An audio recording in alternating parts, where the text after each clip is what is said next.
अरे नहीं बेटा, मैं तो एक आम इंसान हूँ। दीन का इल्म फैलाने वाला आम इंसान कैसे हो सकता है?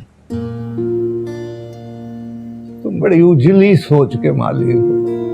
कवी खान ने सारी जिंदगी पाकिस्तान में गुजारी। उनका करियर, शोहरत, इज्जत, दौलत सब कुछ पाकिस्तान में था और पाकिस्तान की वजह से था। उन्होंने अपना एक एक सांस पाकिस्तान में लिया, लेकिन आखिरी सांस अपने मुल्क की बजाय कनाडा में आया, जहां वो इलाज की गर्ज से अपने बेटों के पास मौजूद थे। कवी खान अपनी जिंदगी में बेटों के साथ ज्यादा दिखाई नहीं दिए। बैरून मुल्क मुकीम बेटों के साथ बाकी मानदा जिंदगी गुजारने की बजाय उन्होंने लाहौर में रहने को तरजीह दी और बुढ़ापे में भी काम करते रहे। कवी खान अपने बच्चों के साथ क्यों नहीं रहते थे?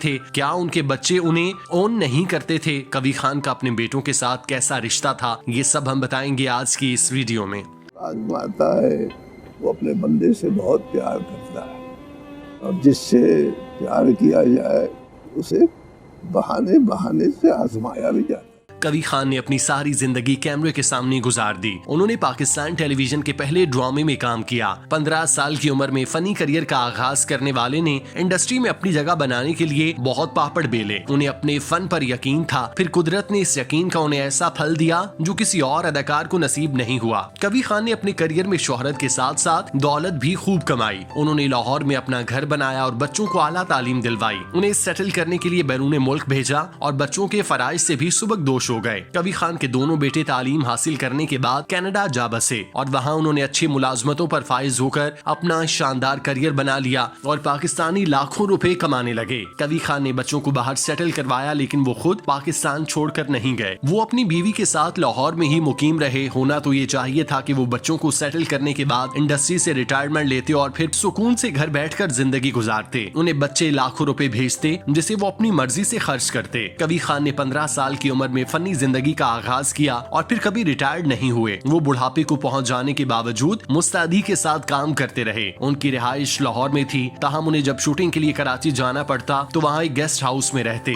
जहाँ एक छोटा सा कमरा उन्हें दिया जाता। उन्हें नकलो हरकत के लिए गाड़ी भी फराहम नहीं की जाती थी, बल्कि वो टैक्सी का सहारा लेकर एयरपोर्ट पहुंचा करते। ये सब अजियतें उन्होंने इसीलिए कबूल की थी ताकि उनकी खुददारी मुतासिर ना हो। उनको हरगिज गवारा नहीं था कि वो अपनी जिंदगी में दूसरों पर इन्हिसार करें। हर छोटी मोटी जरूरत और ख्वाहिश के लिए दूसरों की तरफ देखें, फिर चाहे वो उनके बेटे ही क्यों ना हो, जो उन्हें लाखों रुपए भेजने के लिए तैयार रहते थे, जो अपने वालिद को कनाडा बुलाते थे, लेकिन वो किसी सूरत जाने के लिए राजी ना होते, क्योंकि उन्हें ये लगता था कि अगर वो बच्चों के पास चले गए तो वो मुकम्मल तौर पर अपने बच्चों पर मुनहसिर हो जाएंगे। उन्हें एक एक चीज के लिए बच्चों से कहना पड़ेगा और ये चीज उनके खून में शामिल नहीं थी, जिसकी वजह से उन्होंने अपने बच्चों की सेटल लाइफ का हिस्सा बनने से इनकार कर दिया और लाहौर में अपनी बीवी के साथ रहने को तरजीह दी। मीडिया पर कवी खान के हवाले से ये कहा जाता रहा कि उनके बच्चे उन्हें अपनाने के लिए तैयार नहीं हैं। वो उनके साथ किसी किस्म का राब्ता नहीं रखते थे और ना उन्हें पूछते थे और ना मिलने के लिए आते। इस तासुर की नफी कवी खान ने खुद भी की थी और कहा कि उनके बच्चे उन्हें हर तरह से सपोर्ट करते हैं और उन्हें कनाडा बुलाते हैं, लेकिन वो खुद नहीं जाते क्योंकि उन्हें पाकिस्तान में रहना और यहाँ काम करना पसंद है। कवी खान के बेटे साल में 1-2 मरतबा अपने वालिद से मिलने के लिए पाकिस्तान आया करते थे। जब वो आते तो कवी खान अपनी तमाम तर फनी मसरूफियात को साइड पर रख देते, क्योंकि उनकी जिंदगी का सबसे अच्छा और बेहतरीन वक्त अपने घर वालों के साथ गुजरता था। वो अपने बेटे और पोते पोतियों के साथ घुलते मिलते तो बहुत ही अच्छा महसूस करते, क्योंकि उनके लिए सब कुछ उन्हीं के बच्चे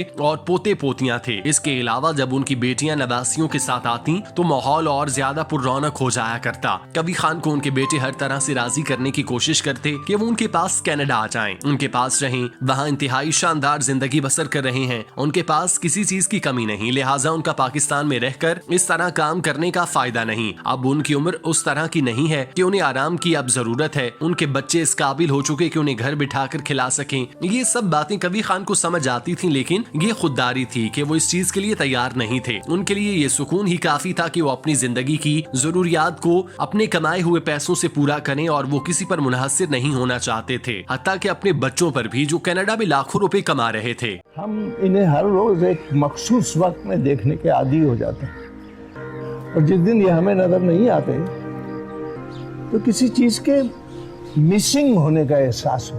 कबीर खान पाकिस्तान टेलीविजन के पहले अदाकार थे जिन्हें सदारती तमगा बराए हुस्न कारकर्दगी से नवाजा गया। ये एजाज उन्हें 14 अगस्त 1980 को मिला। बाद अज़ां उन्हें सितारा इम्तियाज से भी सरफराज किया गया। कबीर खान 15 नवंबर 1942 को पेशावर, बरतानवी हिंदुस्तान, मौजूदा पाकिस्तान में पैदा हुए। उन्होंने फनी जिंदगी का आगाज रेडियो पाकिस्तान से किया। कम उम्री में चाइल्ड एक्टर के तौर पर रेडियो पाकिस्तान के ड्रामों से काम किया। 1964 में जब लाहौर में पाकिस्तान टेलीविजन का आगाज हुआ तो उन्हें उसके पहले ड्रामे नजराना में काम करने का एजाज हासिल हुआ। कबीर खान ने ड्रामा सीरियल अंधेरा उजाला से नाम कमाया और ईमानदार पुलिस ऑफिसर की हैसियत से अदाकारी के बेहतरीन जौहर दिखाए। इसके बाद उन्होंने लातादाद सीरियल्स, सीरीज और इनफरादी ड्रामों में काम किया जिनमें अंधेरा उजाला, फिशार, लाहौरी गेट, 2 कदम दूर थे, मुट्ठी भर मट्टी, मन चले, मेरे कातिल मेरे दिलदार, फिर चांद पे दस्तक, दुरे शहदार, बेटियां, दास्तान, एक नई सिंड्रेला और डॉक्टर दुआगो के नाम सरे फहरिस्त हैं। जिंदगी धूप, तुम घना साया, सबके तुम्हारे, तुम कौन पिया, सहेलियां, नजरे बद और अलिफ अल्लाह और इंसान शामिल हैं। उनके चंद शोहरे आफाक फिल्मों में मोहब्बत जिंदगी है, सोसाइटी गर्ल, चंद सूरज, सरफरोश, काले चोर, जमीन आसमान, रॉन्ग नंबर, महरून निसा और परी शामिल हैं। कबीर खान पीटीवी अवार्ड और रेडियो पाकिस्तान और पाकिस्तान टेलीविजन के लाइफ टाइम अचीवमेंट अवार्ड हासिल कर चुके। उन्होंने कई फिल्मों में काम किया और 3 निगार अवार्ड भी हासिल किए। पीटीवी अवार्ड और रेडियो पाकिस्तान, पाकिस्तान टेलीविजन के लाइफ टाइम अचीवमेंट अवार्ड भी हासिल कर चुके। हाल ही में arts council of Pakistan Karachi में फनी खिदमात के नतीजे में एतराफ में कमाल अवार्ड भी हासिल कर चुके हैं।